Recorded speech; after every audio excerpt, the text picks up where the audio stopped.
Hello juniors, and welcome back to Computer Systems and Programming, Release 4.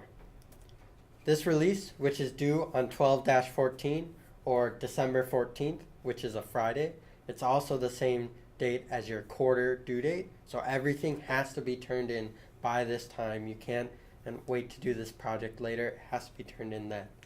But due then is your Project 1, which we did at Fall Cohort, your Project 2, which you'll do in this release, and then your cheat sheet with all of the updated information that you should have through Project 1 and 2.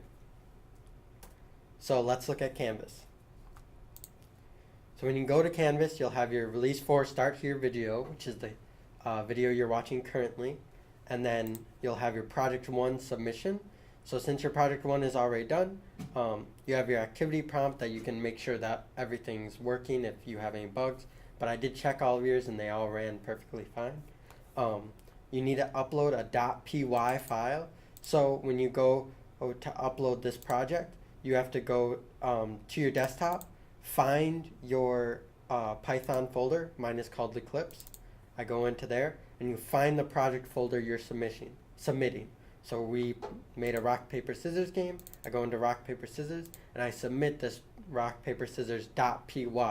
This is the project I want. I don't want the whole project file or folder because the whole project folder won't submit and I don't need all of that information. I just need this one rock, paper, scissors.py. So then the next thing that's on our list is the Project 2 walkthrough. So this is the walkthrough to the whole Project 1 video or to the whole Project 2 project.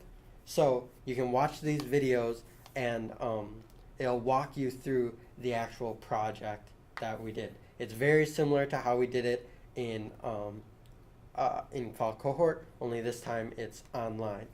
And this first video, I really strongly urge you to watch because this one is a walkthrough of the flowchart that we made, and that will give you a strong basic understanding of it. And then if you have that and you feel good, you can go ahead and just do it with the activity prompt.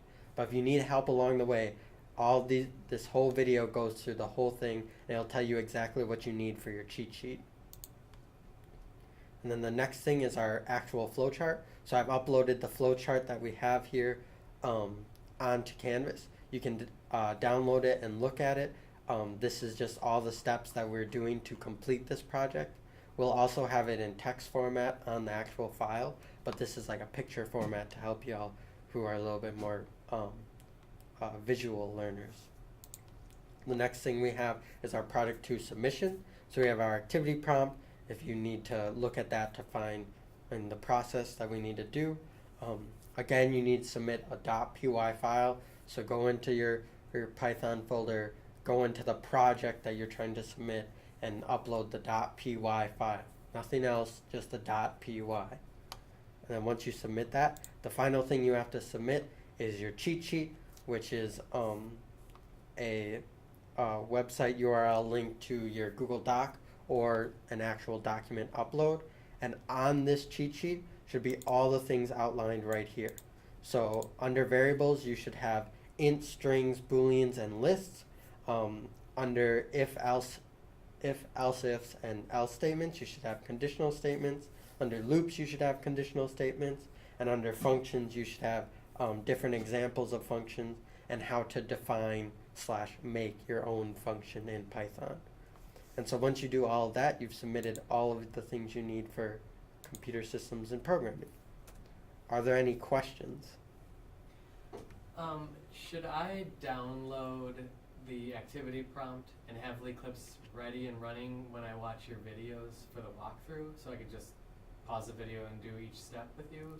Or should I just watch the videos and then try to do it? Yeah, so you should definitely have Eclipse pulled up and watch the video on the side.